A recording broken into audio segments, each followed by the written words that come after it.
Hola, bona tarda. Gràcies a tots. Jo no us veig gaire, però jo sóc la Clara Blanchard. Benvinguts, gràcies per venir.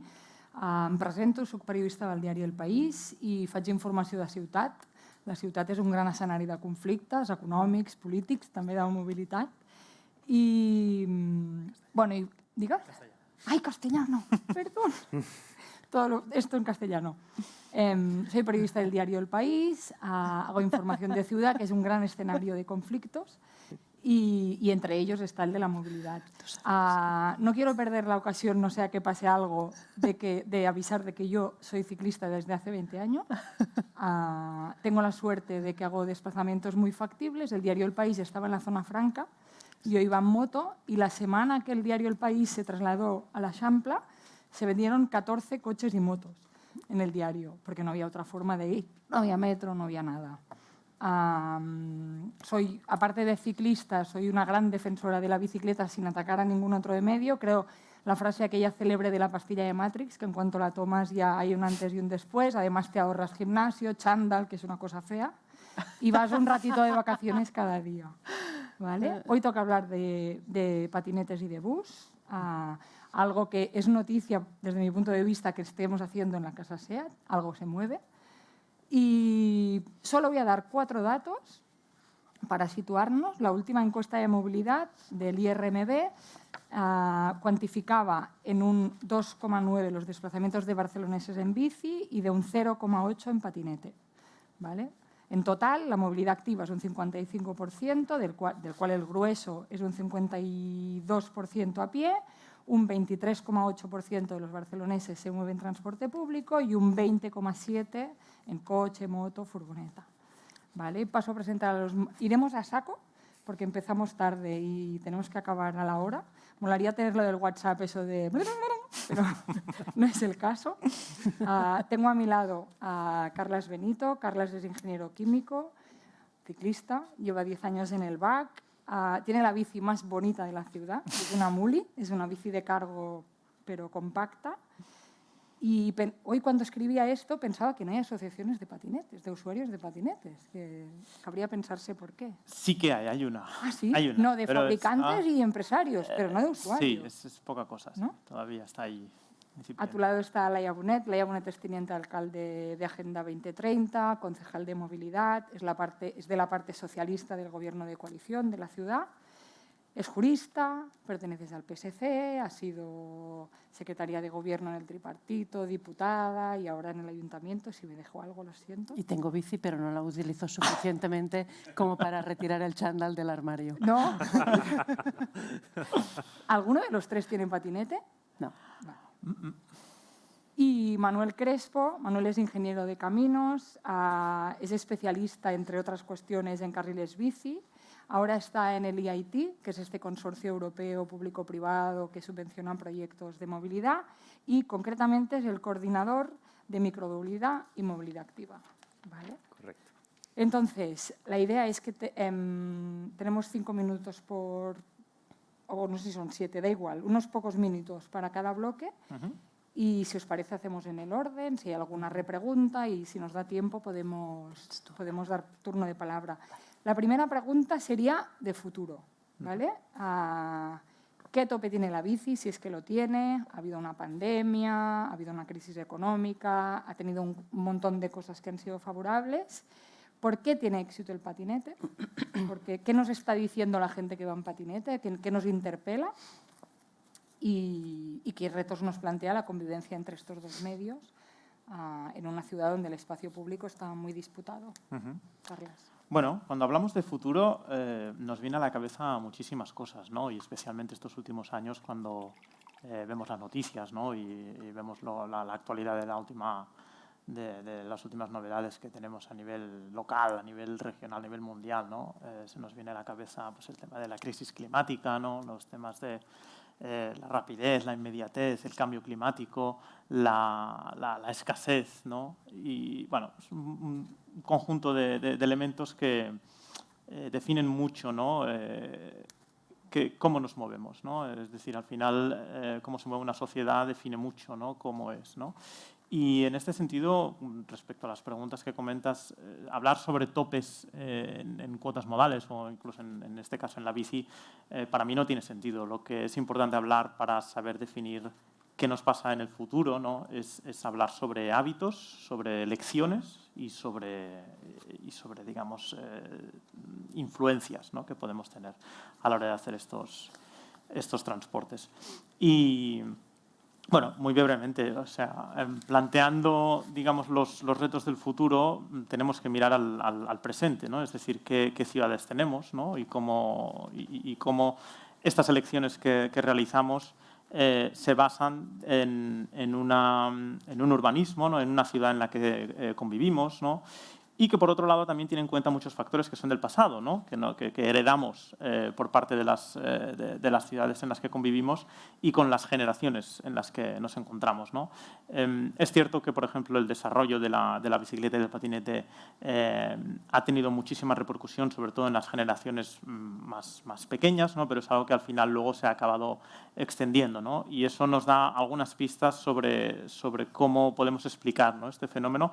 Para mí es claramente la situación que explica, por ejemplo, por qué esta ciudad tiene un uso de la moto tan elevado, ¿no? Por ejemplo.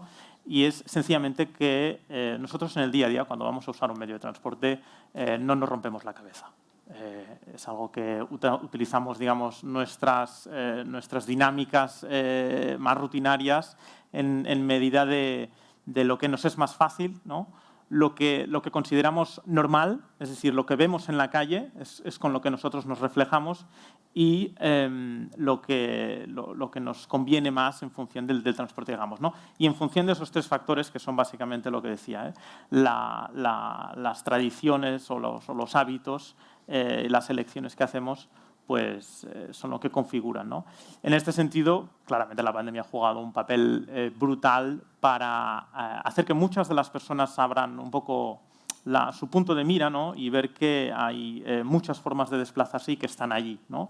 Y ha servido precisamente pues, para dar explosión a todos estos medios de transporte, ¿no? La bicicleta sí que vino hace un par de décadas anterior, digamos, lo que es el patinete o la micromovilidad, digamos, eléctrica, incluyendo la bici eléctrica, entonces es la que ha, en estos últimos años, la que ha explotado, ¿no?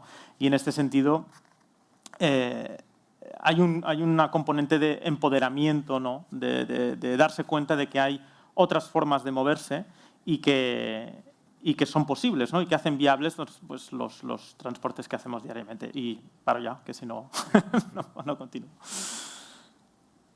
Vaya. Movilidad del futuro. Es que a mí me cuesta imaginarme esto sin pensar que no sé qué es la movilidad del futuro, porque el futuro es mañana, ¿no? Y hoy ya nos movemos distintos de cómo nos movíamos ayer, con lo cual para mí no hay como un ahora y luego mañana, sino que de hecho yo creo que la movilidad es uno de los ámbitos donde hemos visto evolucionar más rápidamente los hábitos de muchas personas, ¿no? Entonces, es fantástico trabajar para el futuro, pero sin olvidar que esto ya se está representando cada día y está cambiando cada día, ¿no?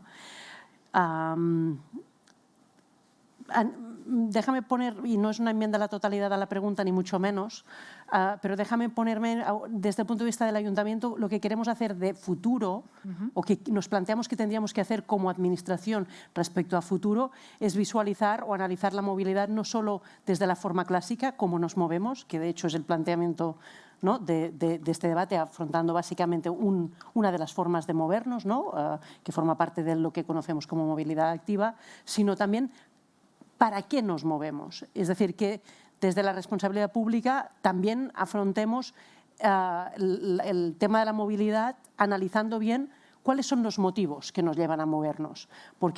Y eso, evidentemente, para cada uno de los motivos, movilidad sanitaria, movilidad laboral, movilidad educativa, movilidad de distribución urbana de mercancías, para cada uno de estos temas lo podemos aterrizar luego en ¿y cómo se realiza esta movilidad, ¿no? ¿En qué modo se realiza? Porque probablemente podremos trabajar mejor los retos y, por lo tanto, las soluciones a esta movilidad si afrontamos también el para qué nos movemos, ¿no? Pero bueno, vuelvo a la movilidad, la pregunta, ¿no? Yo creo que tenemos que trabajar básicamente para a base de, desde el punto de vista del ayuntamiento o de la responsabilidad pública municipal, local, y ahí también pongo transporte público, TMB, área metropolitana, ¿vale? Básicamente trabajando en varios ejes. Uno, que es necesario, la movilidad tiene que ser eficiente y eso lo que nos conlleva es trabajar y mucho en la mejora del transporte público, que es la columna vertebral que nos garantiza la movilidad colectiva, y eso no lo podemos olvidar. Eficiente significa que necesitamos cada vez más inversión y inversión con sentido común, inversión consensuada, inversión con impacto, ¿no? Es decir, que nos garantice que la inversión que hacemos en movilidad, en transporte público, ofrezca realmente soluciones a los problemas de movilidad que hay.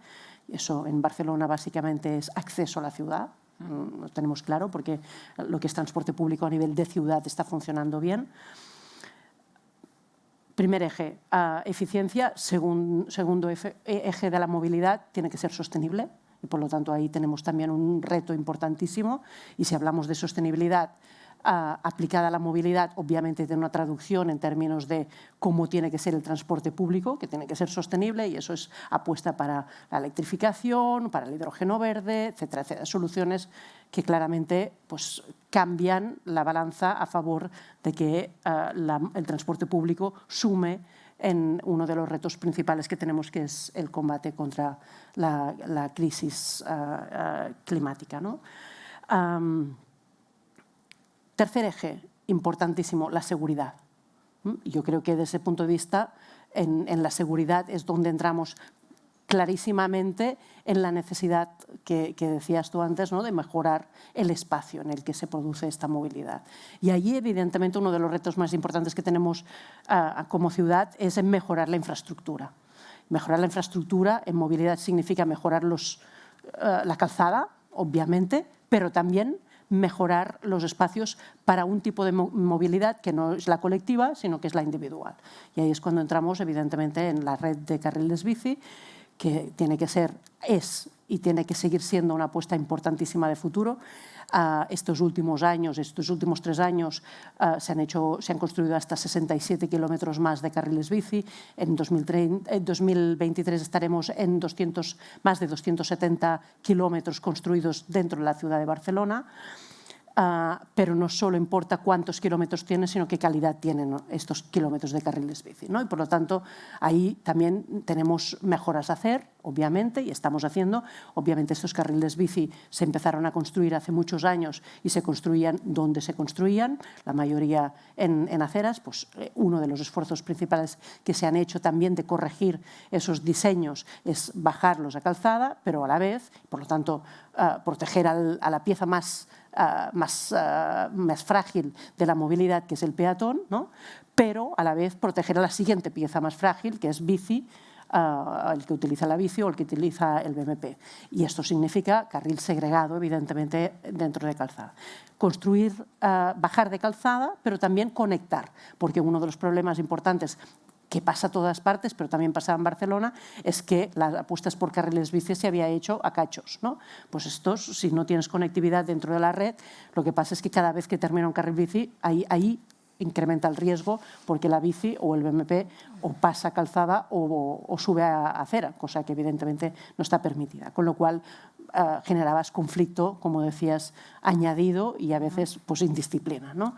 Por lo tanto, mejora de la conectividad y extensión de la red. Y en la extensión de la red, evidentemente, también influye otra última pieza, y ahí terminaré, que es y con qué nos movemos. Y ahí la aparición del BMP, del vehículo de movilidad, del patinete, en definitiva, eléctrico, ¿no?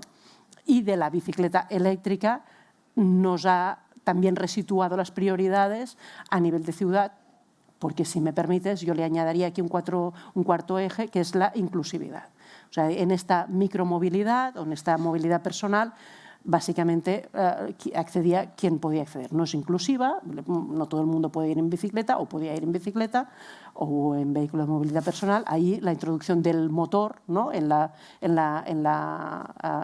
bicicleta eléctrica, en definitiva, o del patinete, nos abre una puerta a un perfil de usuario que hasta ese momento no se habría planteado quizá utilizarla. Eso significa, evidentemente, que más allá, como responsabilidad pública, os estoy diciendo ahora, más allá de poner infraestructura y, por lo tanto, carriles bici, tenemos que garantizar también que la tarjeta de presentación para hacer que la bicicleta, que cada vez va siendo bicicleta, permitirme que vaya ahora a bicicleta, seguro que luego vamos más a patinetes, pero la tarjeta de presentación, la puerta de entrada para mucha gente en Barcelona de la bicicleta ha sido el bicing, pues ofrecer mejoras en el bicing, ¿no? Y eso es lo que se ha hecho también con una apuesta importante desde los 15 años ya de vida que tiene el proyecto, pues mejorando el vehículo, ¿no? Haciéndolo más robusto, las estaciones más integradas en el urbanismo y tercero, también, y eso es en el sentido que decía, introduciendo la bici eléctrica cada vez con una proporción mayor, la cual cosa nos abre la bicicleta de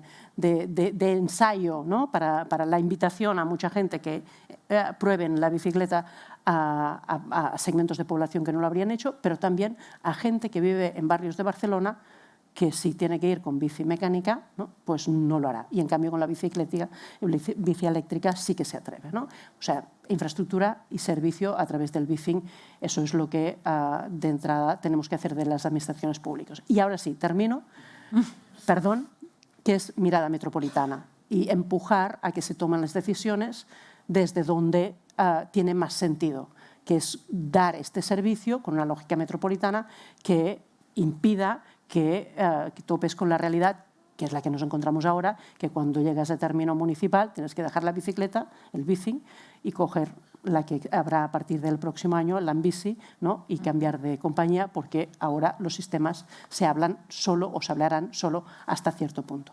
Claro. Manuel, ¿tiene tope la bici y a qué se debe este éxito fulgurante del patinete? Pues la bici... Tanto la bici como el patinete tienen el tope el número de habitantes que hay en este planeta. Y me voy a explicar. Mis dos compañeros están dando una visión muy de Barcelona, pero yo como empleado del EIT Urban Mobility me voy a abrir un poco a nivel europeo, pero que también es extensible a todo el mundo. Estamos en una crisis climática y también estamos a punto de entrar en una crisis energética.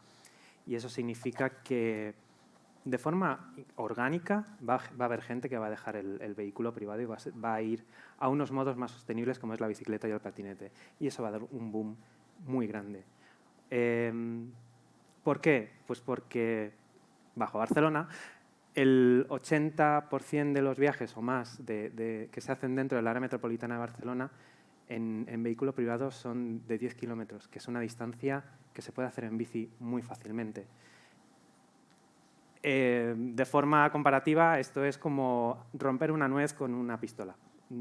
Es un gasto energético enorme, ya no solo a nivel de uso de combustible, sino que estás moviendo 2 toneladas de metal para mover a una persona. Esto es algo que las ciudades ya se están dando cuenta que tiene que cambiar. Y quería hablar en el tema de la convivencia, que es algo que mis compañeros no han entrado directamente, o bueno, Laia sí ha entrado un poco, pero segregando mucho. El tema de la convivencia es una forma natural de cómo gestiona la gente sus propios medios. La gente tiene habilitadas un espacio para circular o para caminar a una velocidad que su vehículo le permite. Me voy a poner en una idea ficticia, que no es posible, pero para llevar un poco a la idea que os quiero transmitir. Imaginemos un mundo en el que todos los vehículos, independientemente de cuál sea, desarrollasen una velocidad máxima de 10 kilómetros por hora. ¿Quién usaría el coche? No me imagino a alguien en un coche, en una autovía, a 10 kilómetros por hora. Y eso además, ¿qué miedo generaría entre las bicicletas y los automóviles? No habría conflicto porque las velocidades relativas serían muy parecidas. quien tendría más conflicto sería el peatón porque desarrolla una velocidad menor. Entonces, se ha dado una permisividad a los vehículos a desarrollar velocidad que son los que generan miedos a los que están por debajo del estrato, ya sea la bici por debajo del automóvil y el peatón por debajo de la bici. Bueno, la bici, al final, la idea es que las ciudades se tienen que convertir en un espacio más humano y eso implica que el espacio se tiene que adaptar para atraer a las personas más vulnerables, hacer que los niños, los ancianos puedan manejarse de forma autónoma por la ciudad. Y, por ejemplo, estamos encontrando dinámicas muy parecidas como es el bicibús, que niños van en grupo al colegio en bicicleta. Son dinámicas muy positivas, pero hay que llevarlo más allá. Hay que traer más árboles, hay que traer más parques, hay que hacer que el espacio sea más humano para todos. Y yo creo que el futuro o las crisis nos van a hacer cambiar para llegar a ese futuro, o lo ideal sería que las administraciones locales, regionales y estatales tuviesen la iniciativa más fuerte de llegar a este punto.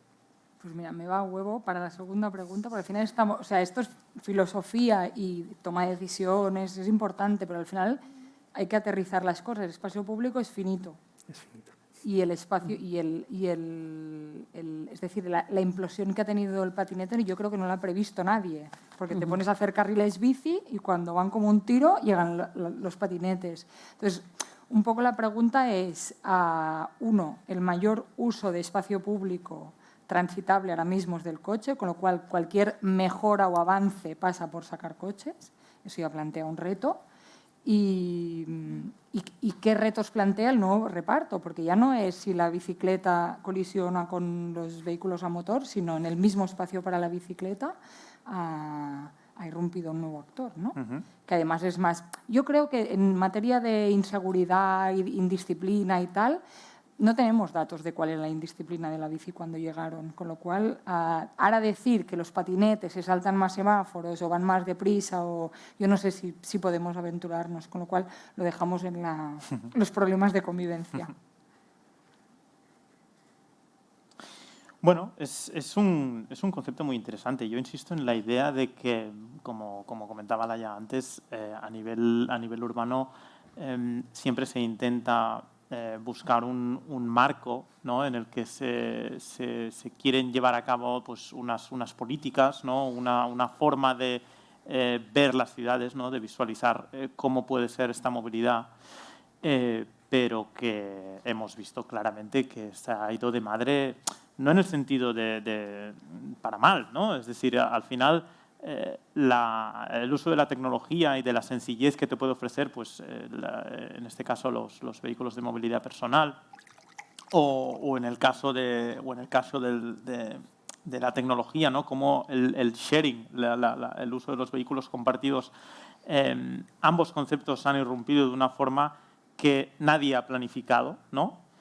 Y cómo se entoma esto, ¿no?, desde el punto de vista de la administración, ¿no? Es decir, hay un pulso social, una demanda latente que nos aboca toda esta serie de novedades, ¿no? Lo comentaba Manu con el tema del bicibús también, ¿no? Tenemos un montón de familias allí esperando a que haya una infraestructura segura para que los chavales puedan ir al colegio.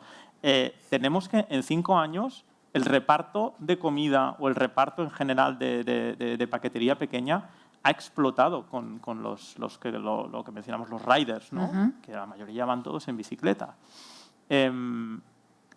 Es como que hay una tradición de demandas latentes, ¿no?, que está ahí y que a la mínima que pueden hacen como un pop que cambia completamente el paradigma y digamos que pone de patas arriba todas las planificaciones, ¿no? Y hay que volverlo a discutir todo y hay que volverlo a plantear todo, ¿no? En este caso, hago un poco como Manu, me voy más a nivel europeo, más a nivel mundial. Tenemos ejemplos, ¿no?, de ciudades que han tenido un criterio mucho más conservador, ¿no?, y han intentado plantear todas estas nuevas movilidades desde un prisma, digamos, clásico, ¿no? Con una movilidad pues, en la que se hiciera espacio a estos modos o con miedo, digamos, se intenta prohibir al máximo, ¿no? Por ejemplo, yo sé que hay ciudades latinoamericanas que directamente han prohibido el uso del patinete, ¿no? Aquí en Barcelona, por ejemplo, en el caso del sharing, esto ya sé que duele decirlo, pero no existe un patinete de sharing porque ante ese miedo, ¿no? de esa explosión se ha querido parar, ¿no? Y sin embargo, en otras ciudades sí que ha habido pues, una explosión orgánica de estos nuevos modos de transporte que han revolucionado literalmente las calles, sin que nadie en años atrás lo pudiera explicar, ¿no? Y ese es, yo creo que uno de los, o una de las lecciones, digamos, que a nivel de políticas públicas tenemos que aprender, ya no solo de cara a nuestros dirigentes, sino también como sociedad, para saber cómo definir, ¿no? y hacia dónde enfocar nuestros esfuerzos, tanto económicos, de recursos públicos y demás, ¿no? Y sobre todo, evidentemente, en el marco en el que trabajamos de, pues, lo que decíamos, crisis climática y demás. Al final, voy un poco lo relaciono con lo que comentaba antes. La gente toma sus decisiones en función de los entornos que ve y de los inputs que tiene, ¿no? Y en este sentido, lo que vemos es que justamente los UMPs, las bicicletas eléctricas, la ciclologística de por sí, muchos otros aspectos nuevos que ahora son nos parecen muy novedosos, pero que probablemente el año que viene o dentro de 2 años, como dice Manu, con las crisis que vienen, pues de golpe aparecerán y estarán en nuestras calles. ¿Cómo vamos a remolque de esto, ¿no? ¿Cómo las administraciones pueden adelantarse a esto o como mínimo intentar acondicionarlas para que causen el mínimo estrés, ¿no? o el mínimo sufrimiento social? Y yo creo que eso es clave para poder tener un cierto éxito en una mayor, pues lo que comentaba Laia en cuanto a objetivos, ¿no? Una mayor seguridad, una mayor sostenibilidad, una mayor eficiencia, ¿no? Y no tener esta sensación un poco de caos, de ley de la jungla, en el que añadimos nuevos actores, pero tenemos las mismas dinámicas de antes, ¿no? Y acaba convirtiéndose, pues eso, en una lucha que genera muchísima desigualdad, ¿no? Y que genera muchas problemáticas diarias, como la de la convivencia y demás, ¿no? Al final, la convivencia como tal es una consecuencia de un diseño, de unas planificaciones que no han sido capaces, digamos, de anteponerse a estas situaciones, ¿no? Y tenemos ejemplos de casos como otras ciudades, el caso más extremo a nivel europeo, que a mí me parece que es el de París, en el que evidentemente han abrazado, digamos, esta nueva movilidad, han completamente transformado la ciudad a raíz precisamente del COVID y eso les ha permitido, pues, digamos, desarrollar un cambio modal bueno, ahora hay una anécdota muy divertida entre los franceses que todo lo que es el París central y la periferia, en cualquier evento en el que aparecen ciclistas franceses, los llaman les Parisiens, porque son la gente de París que resulta que ahora todos se han pasado a la bici, ¿no? Y eso es un concepto muy curioso, ¿no? Yo creo que es de los pocos ejemplos a nivel de administración que han sabido, digamos, intentar, anteponerse a estos cambios, ¿no? Y creo que es una forma muy útil para preparar las ciudades. Cualquier otro ejemplo que no, digamos, integre esta movilidad seguirá fracasando una vez más en los objetivos y al final lo que aboca es a que la sociedad se busque la vida en los retos que nos encontraremos, tanto de crisis y demás, para la movilidad del futuro, ¿no? Laia, 2 preguntas bueno, la pregunta genérica, pero por alusiones, ¿cómo tenemos el concurso del sharing? Sí, ya pensaba ¿Habrá concurso de sharing de pensaba patinete? dejarlo en el cajón. No, ya voy a hablar de esto. Pero, o sea, que está evolucionando es evidente. Es decir, hace 30 años, para poner un dato, hace 30 años, 2 de cada 3 habitantes de Barcelona tenían un coche. Hoy es poco más de 1 de cada 2. Pero más allá de esto es cuánto lo utilizan, ¿no? Y le han reducido muchísimo el uso. O sea, ya no es si tienen o no tienen, o si tenemos o no tenemos, sino si lo utilizamos regularmente. Se ha utilizado muchísimo, se está utilizando muchísimo menos. De hecho, si preguntas a los vecinos de la ciudad ¿no?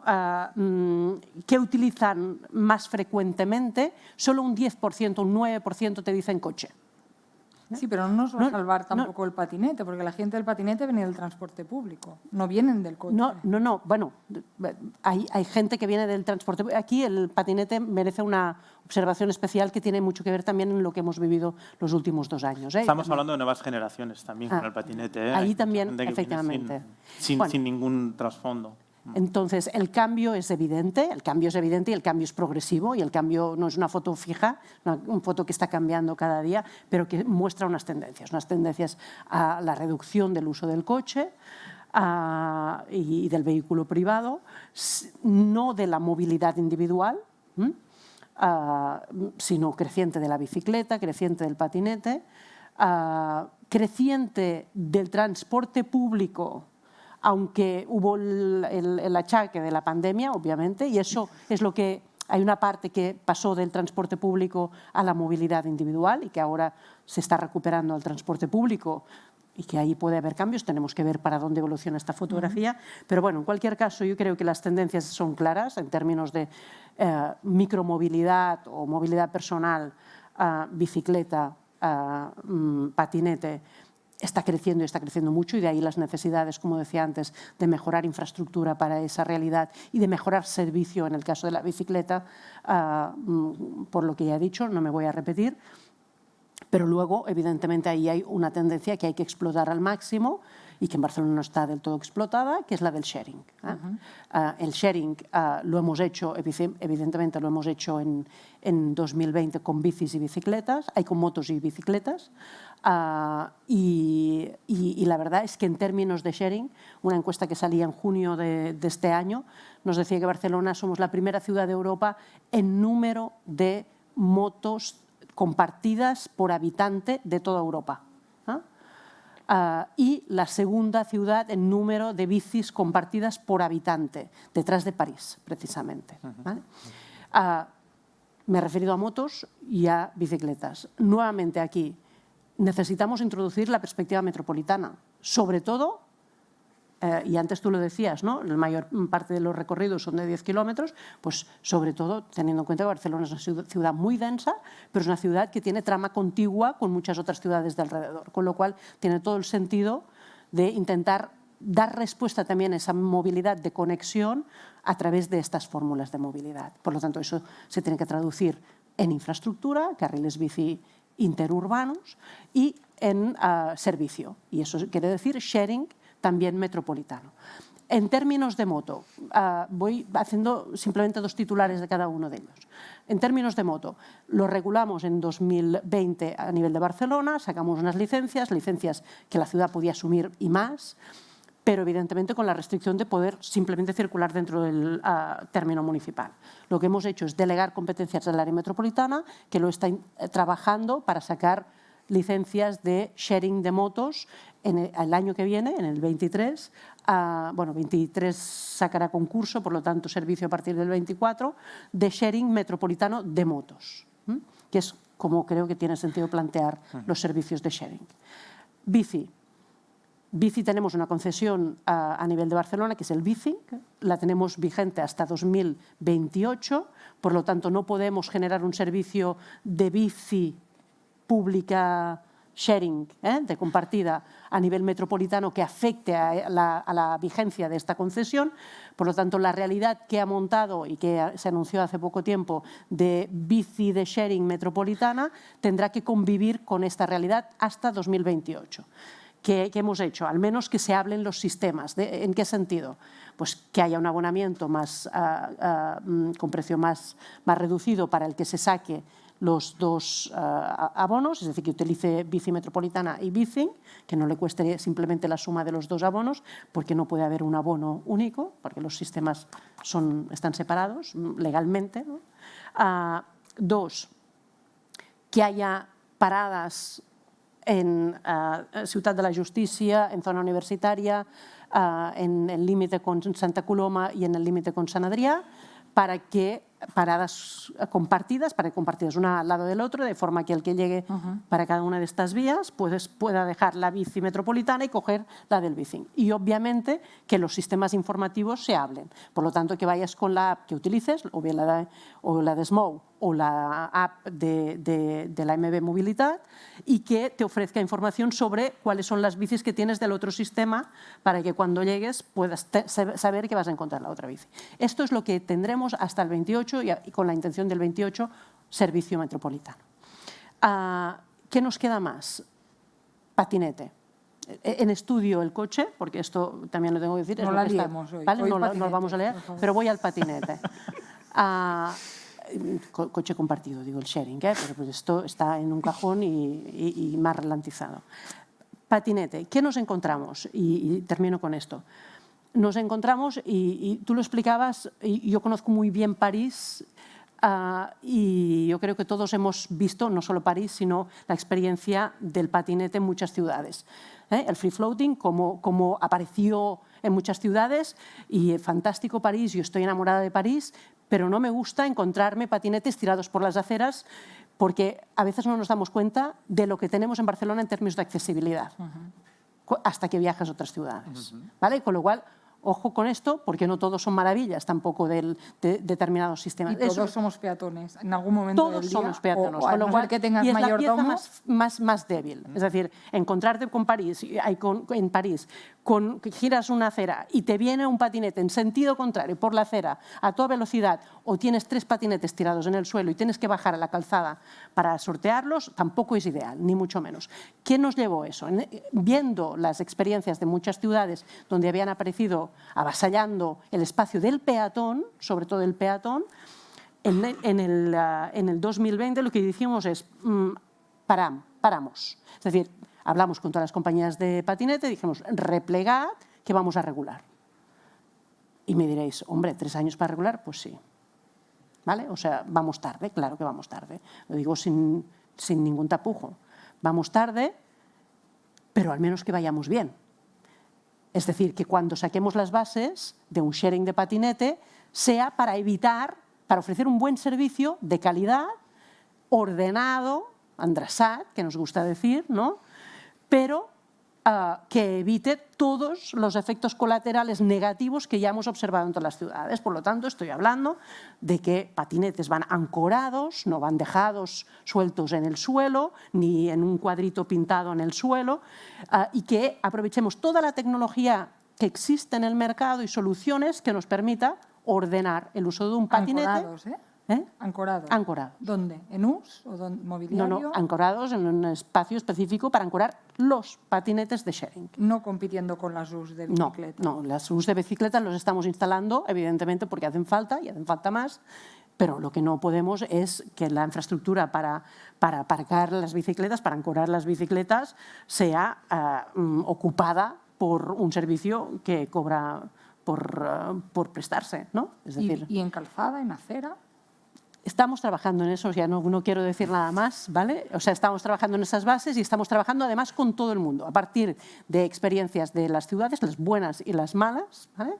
A partir de conversaciones con todas las administraciones que lo han hecho, intentando aprender de lo bueno que tiene y las cosas buenas que tenemos que copiar y que son copiables, porque no todo siempre es copiable en todas partes, y evidentemente también con las empresas del sector y que nos pueden ofrecer también soluciones para hacer que este servicio sea el mejor posible y el más seguro posible para el usuario, pero también para el peatón, ¿vale? Y luego, evidentemente, en paralelo, trabajar con la regulación, que obviamente no es un tema baladí en ese sentido y que también ahí hay mucho que hacer y estamos haciendo.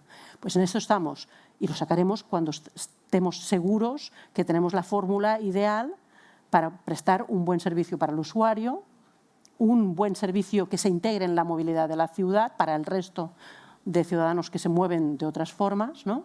y evidentemente que también sea una solución, que no nos encontremos que sacamos unas bases y nadie se presenta porque es imposible prestar un servicio con esas características. Por lo tanto, también tiene que ser bueno para los que presten ese servicio. Y como es que ya lo has dicho tú, lo de la regulación, estamos hablando de la formación, se había hablado de un casco, de un seguro, estamos hablando de esto. Seguro está trabajando la DGT, lo sabemos. Nosotros hemos defendido desde Barcelona que el seguro de patinete tendría que ser un seguro contra persona, no contra vehículo, porque creemos que es lo que tiene sentido, es decir, que tengamos un seguro personal que nos valga si utilizamos este patinete, este o este otro, que da igual, ¿no?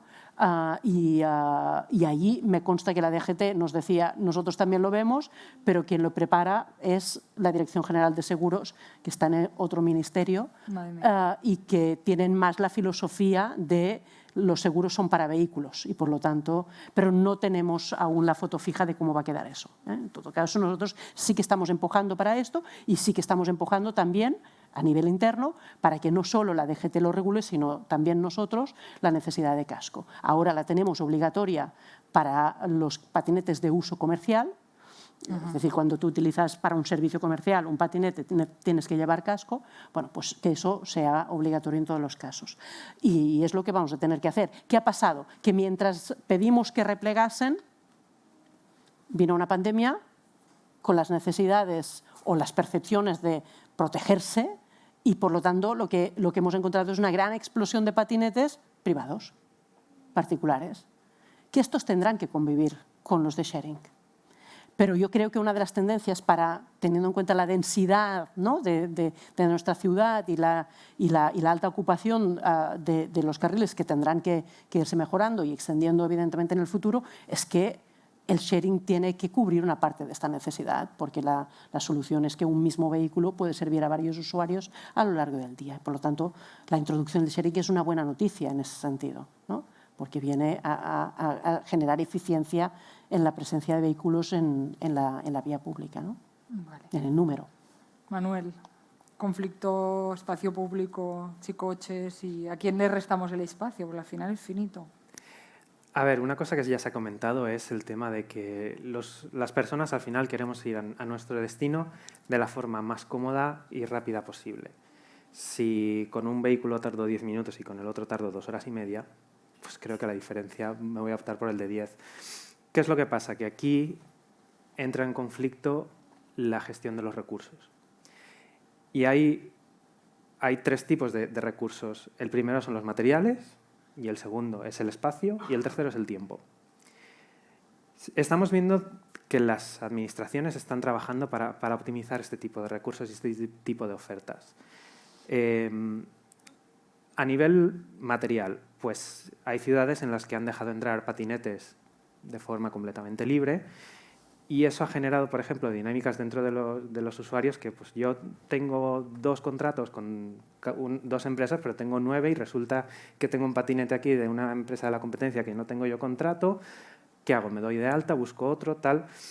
Esto es un conflicto al usuario y también es un problema para la ciudad porque no le está dando la salida a ese patinete de otra empresa en ese momento que se lo podría agenciar. El tema del espacio también es un tema claro. Aquí el espacio, está claro que el 60-70% del espacio se está dedicando al vehículo automóvil y una de las cosas que nos está enseñando París es que si realmente asignamos espacios a los modos sostenibles, van a venir. Y luego está el tema del tiempo, el tema de aparcar, cuánto tiempo se puede aparcar de noche, máximo 10 horas, máximo 2 horas. Todo este tipo de cosas se tienen que gestionar. Y al final, lo que se tiene que dar es que toda la movilidad se ofrezca de forma muy fácil al usuario. Por suerte están entrando plataformas que son los Mobility as a Service, que están ayudando a gestionar estas cosas y que con un pago puedo acceder a todas las empresas. Pero igual a nivel de la administración se deberían plantear otros modelos, que creo que Barcelona ya lo está tomando en cuenta, que funcionan en el transporte público. Los autobuses urbanos, solo hay una empresa en cada ciudad. ¿Acceden a través de una concesión o es una empresa pública? Al final, los vehículos, cualquiera, los patinetes, los coches, para optimizar los recursos, tendrán que haber solo un tipo de empresa o si hay varias, que se puedan gestionar todos a través de una plataforma unificada. Y, por supuesto, de una plataforma que permita acceder a todos los modos de transporte. Coches, patinetes, transporte público. Fundamental, todas las empresas de transporte público. Y que se pueda... Yo entiendo que se tendría que empezar pues, a un nivel más local. Esto está todavía en un desarrollo, pero tendría que llegar a Europa. Que yo con mi app pudiera llegar a París, coger la bici de París y luego ir a Estocolmo y el car sharing de Estocolmo. Este tendría que ser un poco... Claro, estoy hablando de un futuro quizá muy a largo plazo, ¿no? Entiendo que los gobiernos tienen 4 o 5, pero se está trabajando en ello. Sí. Nosotros desde el EIT Urban Mobility estamos teniendo proyectos para dinamizar este tipo de soluciones, para hacer que los usuarios puedan moverse de forma muy fácil y que no sea un conflicto el que si es una empresa, que si es otra, que si tardo menos de aquí, por allá. Al final, yo creo que las administraciones tendrán que tener un poco el control de todos los vehículos que hay en la ciudad. Irá en decrecimiento el vehículo en propiedad probablemente. Si hay una oferta extensa y hay mucho uso, los espacios de aparcamiento tenderán a reducirse porque no hará falta que estén tanto tiempo aparcados y eso facilitará las cosas tanto a empresas como a administraciones como a usuarios. Y pregunta por curiosidad, ¿esta tutela sería pública? Sería lo lógico, ¿no?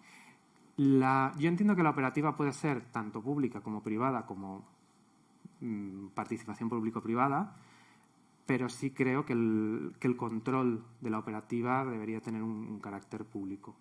Vale. Mira, son y 25, Laia, ¿hasta cuándo te puedes quedar hasta menos cuarto? Sí, yo quería añadir una cosita a lo que decía. No, es que yo el otro día teníamos un debate sobre estas herramientas de Mobility as a Service y mi preocupación real ahora casi que es a ver si nos ponemos todos de acuerdo y hacemos una herramienta que sea útil. No hace falta que compitan entre ellas, ¿no? Porque creo que debajo de cada tejado se está creando una herramienta y eso es una inversión de recursos que a veces es que unas hacen exactamente lo mismo que las de al lado, ¿no? Y unos compiten para tener, y yo tengo esto, y yo tengo lo otro. Lo que pasa es que no es baladí el tema, es decir, algunas de estas herramientas, estoy hablando de las públicas, imagínate si pones ahí las privadas. Bueno, pero la T-Mobilitat es nuestro ejemplo más claro de la ineficacia y la inoperancia pública para gestionar este tipo de proyectos. Sí, pero esto es un proyecto, efectivamente, que le podemos hacer todas las críticas, pero no estoy hablando, o sea, estoy hablando de una herramienta de Mobility as a Service en la que puedas consultar todas las formas de moverte, lo que estabas describiendo tú. Un agregado. Y ahí un agregado que sea útil y que sea práctico. Pero de ahí a que además le sumes pues, las pasarelas de pago, ¿no? Todo eso, cuando hay sistemas de financiación de determinadas fórmulas de movilidad que dependen de los billetes que vendes o de los servicios que vendes, no es irrelevante a través de qué portal entras a vender ese servicio. Por lo tanto, ahí también... Es un melonaco. Efectivamente. Ahí sí que hay un debate importantísimo al que le auguro un largo futuro, porque creo que vamos a tardar mucho en encontrar una solución, pero es muy necesario, porque si no, o sea, cada vez va a ser más complejo moverse en ese mundo y habrá una ineficiencia en términos de dedicación de recursos, ya no digo solo públicos, privados también, para copiar herramientas que quizá tendríamos que hacer un esfuerzo para hacerlo algo mejor entre todos. ¿Te puedes quedar hasta menos cuarto? Vale, no, para hacer una última pregunta que me interesa hacerle a Carlas. Bueno, ¿Puedo añadir una última cosa, siguiendo con lo que ha dicho Laia? Estoy de acuerdo contigo y también siguiendo lo que es el comentario de la T-Mobilitat. Por suerte, hay empresas que se están centrando mucho en temas de innovación y el EIT Urban Mobility es una de ellas también. Y se generan herramientas que luego son las ciudades las que las pueden incorporar. Antes hablaba de la optimización de los recursos y que a lo mejor pues, una opción sería que solo accediera una empresa a competir a nivel patinetes.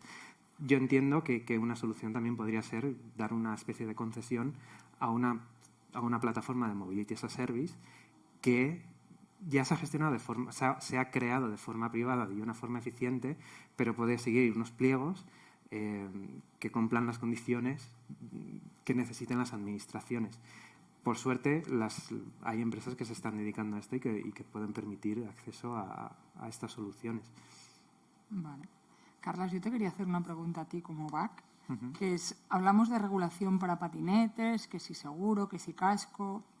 Una pregunta me la hago un poco yo también a mí, ¿eh? ¿Estamos dispuestos los ciclistas a... Es decir, queremos derechos, derechos, derechos.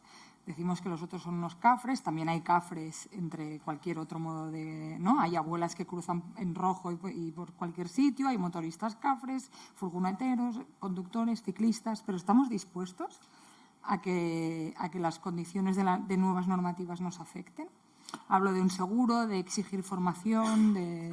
Bueno, todas estas medidas son medidas que están en el tintero desde hace muchos años. Se suelen definir en muchas áreas, ¿no? En determinados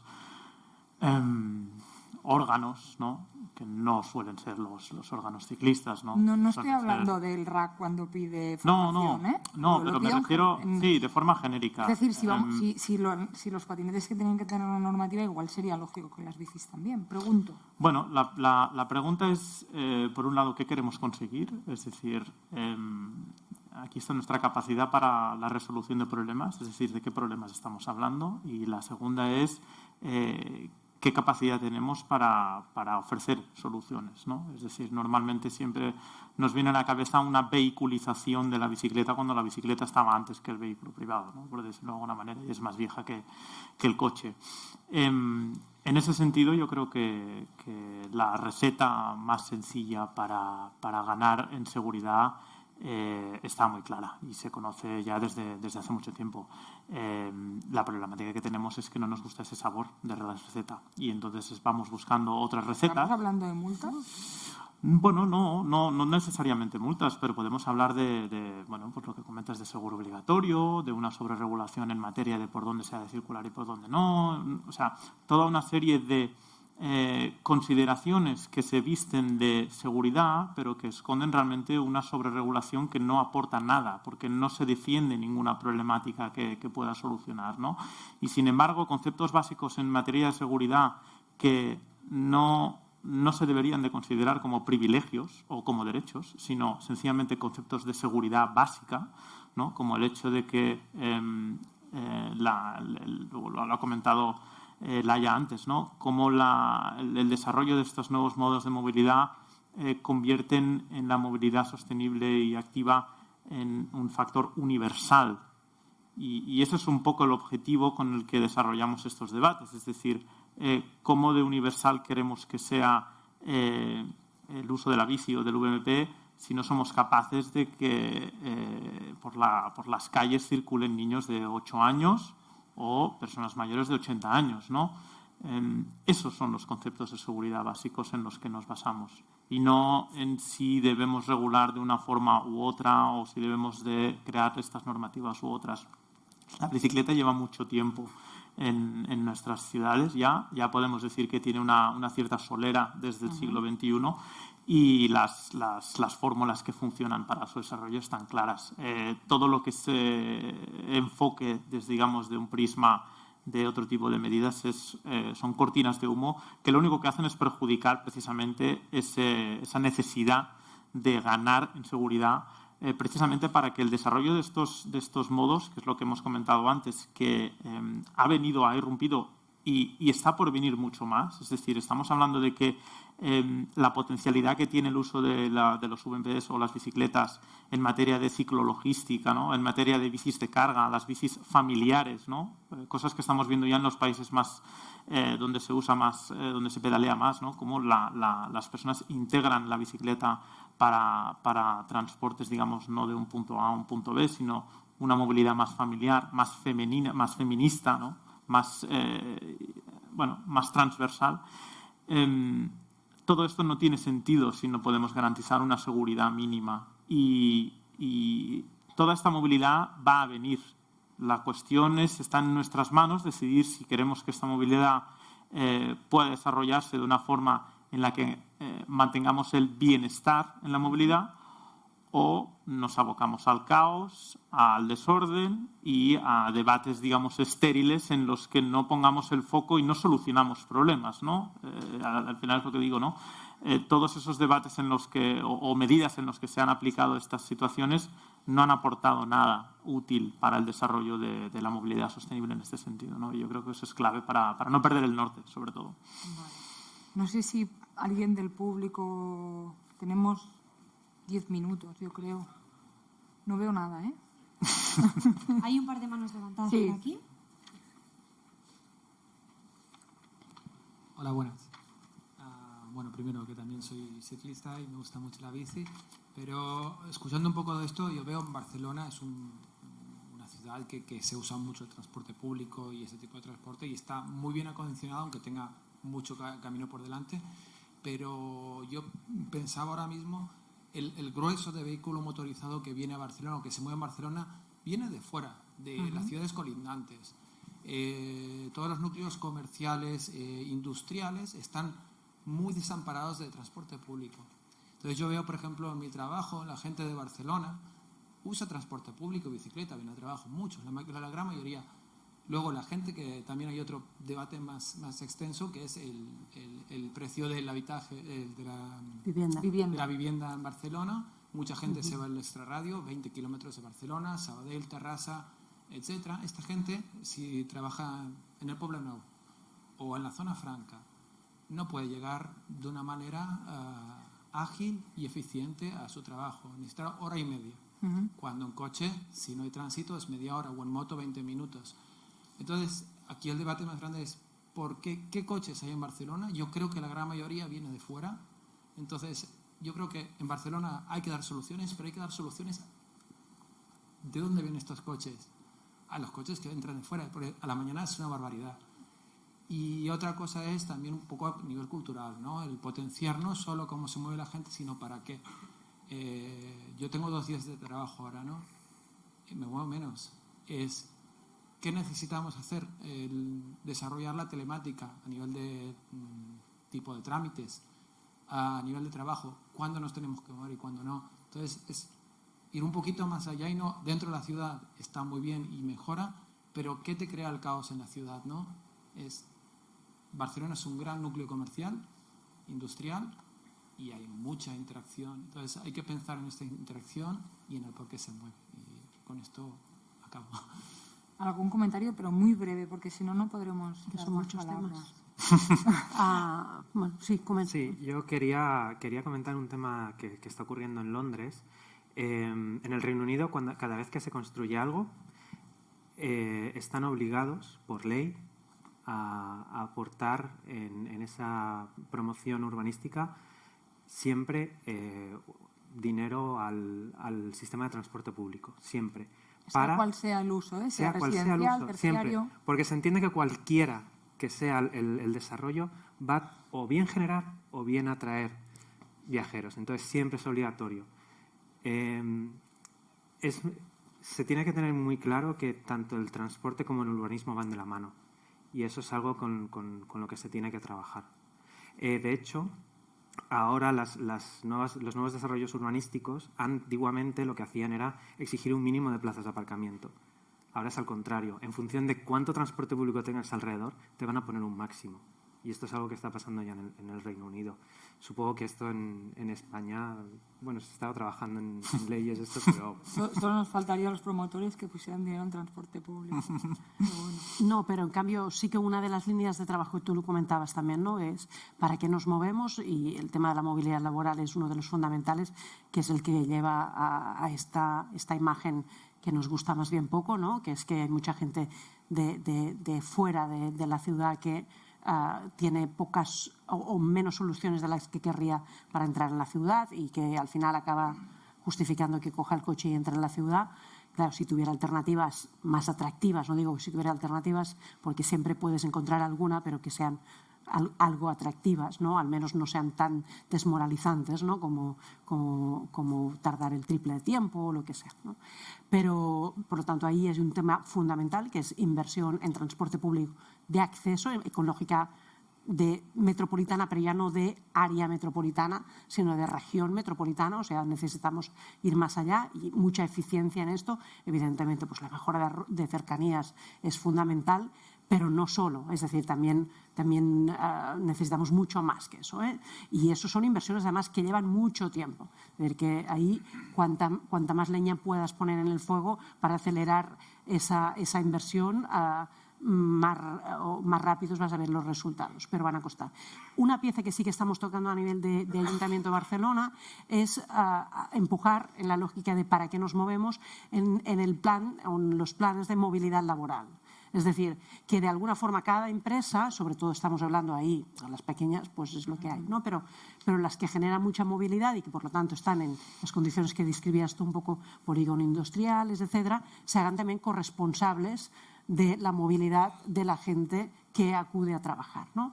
Y por lo tanto que de alguna forma hay una corresponsabilidad, un compromiso a buscar soluciones y a buscar incentivos para que los trabajadores que se desplazan a esos centros de trabajo tengan alternativas lo más eficientes posibles, ¿no? Y eso significa, evidentemente, en algunos casos, pues también hablar de transporte público, en algunos casos, pero en otros no. Estamos hablando de soluciones. Lo estamos haciendo como ayuntamiento en un plan de desplazamiento de empresa propio que estamos trabajando y que intentamos que traccione también a otras, pero estamos trabajando también con otras empresas para que también puedan dar ese mensaje. A nivel de TMB también lo hemos hecho, ¿no? Con un plan de desplazamiento de empresa, pero yo creo que ahí sí que hay uno de los ámbitos en los que podemos empezar a empujar para que haya algunas respuestas o algunas soluciones de sentido común y de corresponsabilidad que también les corresponden a aquellos que promueven o que generan esa movilidad, ¿no? ¿Había otra pregunta? Sí, aquí teníamos uno y otro por ahí. Hola. Hablamos de movilidad sostenible y parece que todo dependa de conseguir que la gente utilice más el transporte público, que utilice más los medios de patinete, bicicleta, promover el sharing para vaciar espacio, porque estamos de acuerdo en que el espacio es único y que hay que compartirlo. Entonces, bueno, hacemos algún carril bici, tenemos un poquito más de espacio cuando está visto que lo que ocupan las personas transportándose en transporte público, en vehículo privado y en bicicleta o patinete, pues es revelador ver una imagen, con lo cual, ¿por qué el transporte privado sigue teniendo tanto espacio cuando ocupándolo todo mueve a tantas personas? Pero además, otra reflexión, estamos dando un poquito de espacio a medios de transporte sostenibles, porque hay un carril bus de vez en cuando y a veces compartido, y hay carriles bici de vez en cuando. Pero antes, Laia, comentabas el tema del sharing, la preocupación por los patinetes tirados. La principal ocupación en la vía pública, en las aceras principalmente, ahora son motos. Y en el espacio público son los coches. ¿Qué puede hacer el consistorio para eliminar este espacio que al final es un uso privativo de un espacio público? Las aceras, es verdad que en Barcelona, probablemente por la tipología de lo que es el centro de la ciudad, pues hicieron que en su momento se considerara como un espacio apto para compartir en varios usos, y uno de ellos era el aparcamiento de motos. Y venimos de una regulación que dice lo que dice, básicamente que mientras dejes 3 metros libres de acera, pues ya vale. Y eso significa pues, que si son aceras de más de 3 metros y menos de 5, puedes aparcar en paralelo a la vía, y que si son de más de 5, puedes aparcar en batería, ¿no? Siempre garantizando que quedan 3 metros libres. Esto es lo que dice la regulación, otra cosa es la realidad, ¿eh? Como siempre pasa, es más fácil regular que no ver que esa regulación se cumple en todo, siempre, pues también en eso. Y eso lo que ha provocado pues es que haya también indisciplina en el sentido. ¿Qué hemos hecho desde el ayuntamiento? Conscientes de eso, pues intentar poner más recursos para bajar para reducir la indisciplina, si me permites decir, para bajar las motos cuando están mal aparcadas. Eso lo estamos haciendo, lo hemos hecho durante todo este mandato de la mano de los distritos, que son los que conocen más la realidad, ¿no? Los puntos más sensibles. Es evidente que no se puede llegar a todo, no se llega a todo. Lo quiero decir tal como es, porque no se llega a todo. Hay mucha más indisciplina de los recursos que dispones para poderla hacer desaparecer, pero haciéndolo de la mano de los distritos, que nos dicen pues esta zona, y ahí se hace una operación de guardia urbana que va acompañada siempre de intento de poner un incentivo también, no simplemente poner la multa, que evidentemente la tienes que poner y retirar la moto, sino también ofrecerles, abrir los ojos a que hay otros espacios para aparcar. Y en ese sentido pues, ha trabajado con distritos también para que parkings locales pues, ofrezcan a quizá un precio más bonificado, pues espacio para aparcar la moto y que todos nos acostumbremos a que si tenemos moto también la podemos aparcar en un parking. ¿Vale? Esto es lo que hemos ido haciendo durante este mandato y luego hemos hecho una cosa que es imprescindible, que es que en Barcelona tenemos prácticamente 300.000 motos, no significa rodando, sino las tenemos registradas. Bueno, pues tenemos que tener también más sitio para aparcar, ¿no?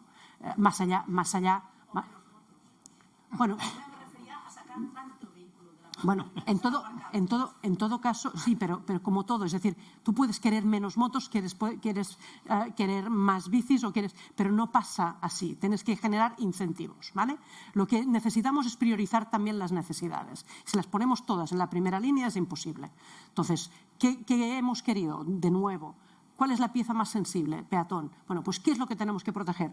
Primero que todo, las aceras. ¿Y qué tenemos que hacer para proteger el peatón en las aceras?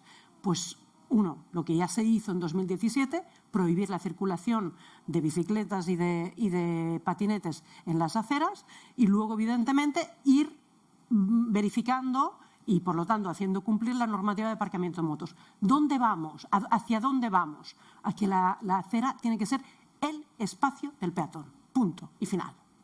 Vamos hacia ahí, pero para llegar ahí no puedes simplemente decirlo.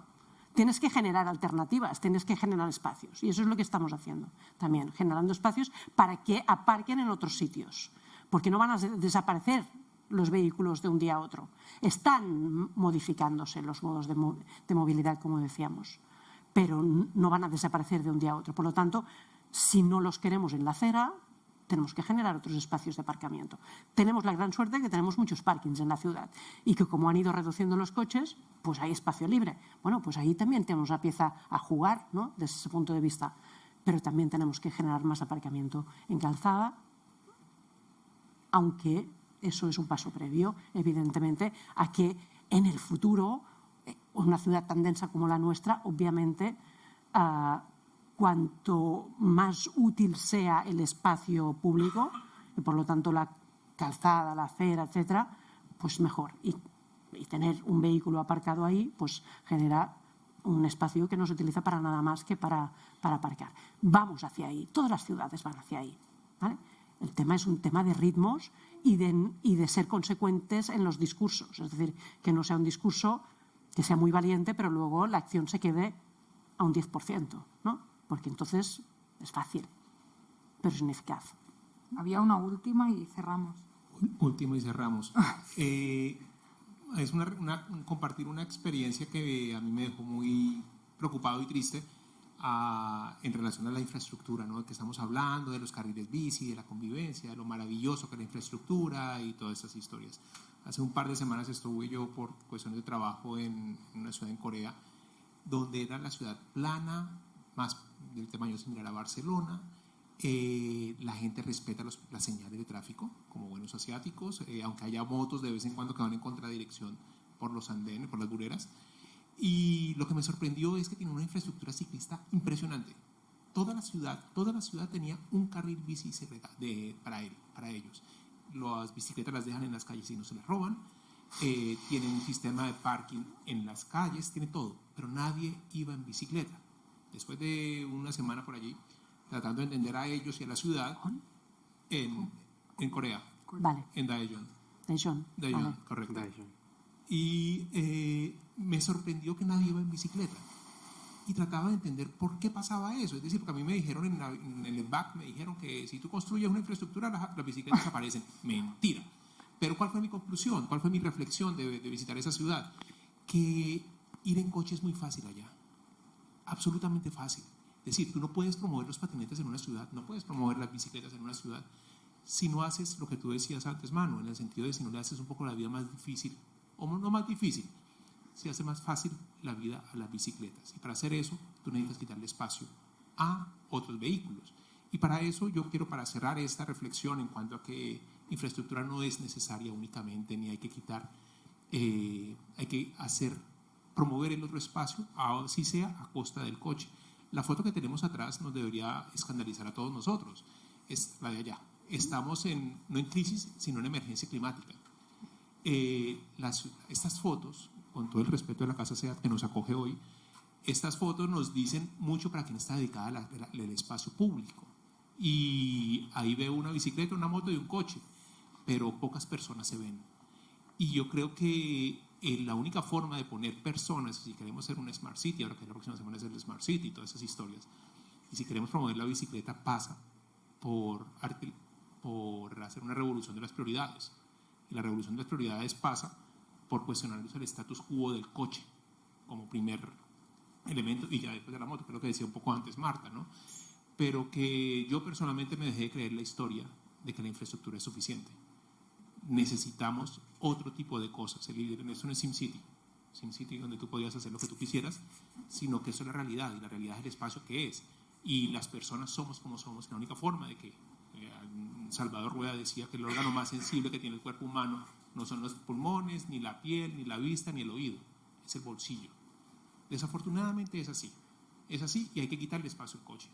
Si queremos promover el patinete que nos acoge hoy o la bicicleta, todo eso. Entonces es un llamado a la voluntad política y a la valentía empresarial y a la empenta del activismo, en el sentido de que sí, la infraestructura es necesaria, sí, la política de los seguros, no, eso no es buena, pero hay determinado tipo de acciones que tenemos que ponernos de acuerdo entre todos, y yo creo que una de las razones de estar aquí es precisamente hablar de otra manera y desde otra perspectiva el mismo problema, ¿no?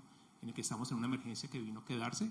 Mis hijos dicen que les robamos la primavera y ahora le estamos robando el otoño, porque pasan de verano a verano, y esa es la situación en que estamos viviendo. Así que dejo eso ya para que Clara, que me está mirando mal, porque me estoy... No te estoy mirando mal. Pues yo creo que podemos cerrar, ¿no?